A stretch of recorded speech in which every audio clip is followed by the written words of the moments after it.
If you're a founder currently trying to raise a round of funding, I decide that I'm going to make this episode of the Girls Table really for you guys, just to really help you. I'm a partner at Redbeard Ventures. We're a Web3 crypto focused VC, and then we also have a generalist syndicate on the side. So I see a broad range of sectors, a broad range across industries. And basically, a lot of times we're investing at the earliest stage. Our fund is pre-seed and seed, and then companies are coming to us later on and at a later stage and being like, okay, now we want to be introduced to different venture capital firms.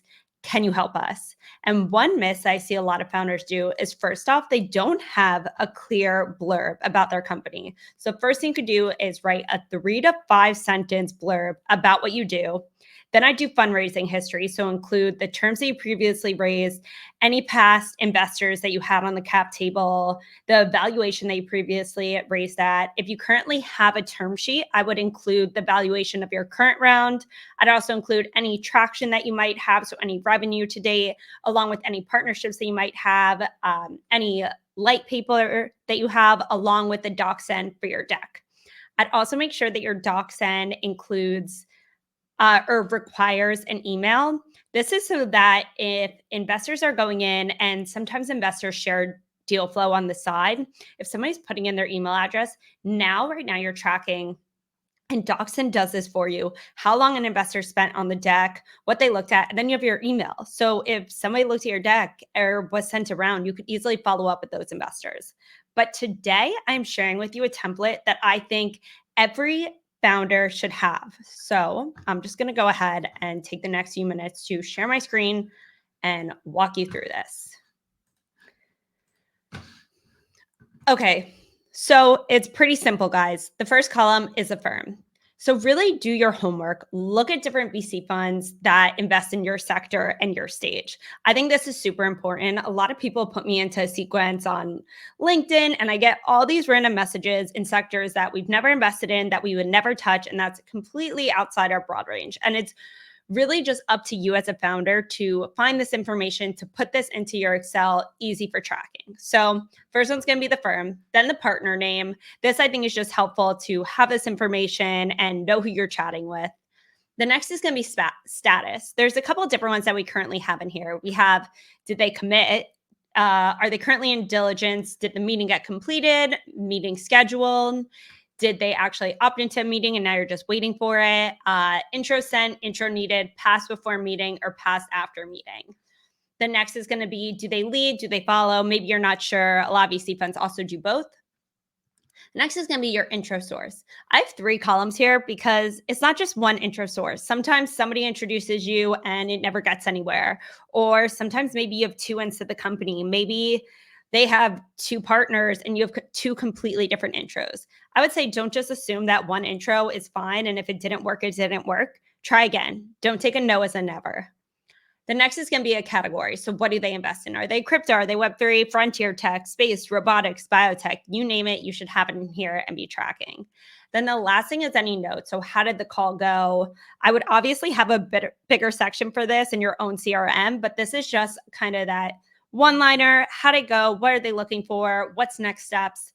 And this is really the simplest way I found to track the different VC funds. So before you even get started, as your introductions, make a list of your target VCs that you want to get in touch with, put in the partner names, put in where they're at. And then the last thing is who can make that introduction. And so look on LinkedIn, see who's connected to some of the partners at the VC fund. The next thing I'll do is take this, once you have a list of names that you want to get in touch with, and send it out to previous investors or investors in your network and ask them if they'd be open to making this. And then the last thing I do is we just include a blurb about you guys, include that DocSend link, and make it easy for VC funds to send this around in hopes that then you could attract the right investor.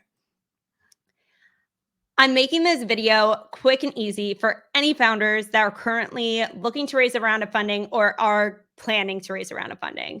The last thing I'm going to mention to you guys is one of the best ways to have a data room that I've seen personally was on Notion. Obviously, there's so many different ways to do it, but somebody did it and it was so quick and easy. And so I can't show you guys it because unfortunately it was a company that we invested in and obviously it's confidential, but I'm just going to go ahead and read you guys some of the things that I think would be super helpful to have. So first thing, contact information on this Notion page. So have your email, your Telegram, and then also have a Calendly link. The next thing I would have would be a deck. And I would do a pre-recorded deck. So you're actually talking during it, walking an investor through because maybe they just want to learn quickly about you guys, jump through a deck. Well, now you're talking them through it and they could watch it and see your pitch. And I'd make it right around 5 minutes. A couple other things I'd have is your business summary. So include information about the company, how you guys are making revenue, any traction to date. Include anything about the team. A lot of time investors just like knowing who's actually the founding team. Super important, especially in the earliest stage. Any type of KPIs that you hit or are you currently tracking for? Frequently asked questions. And then if you do have a term sheet, make sure to include the financing docs and wire instructions. And then I'd also have a roadmap. So include anything on the horizon people should know about and that would be interesting to them. Other things you could include are some contracts that you have to date.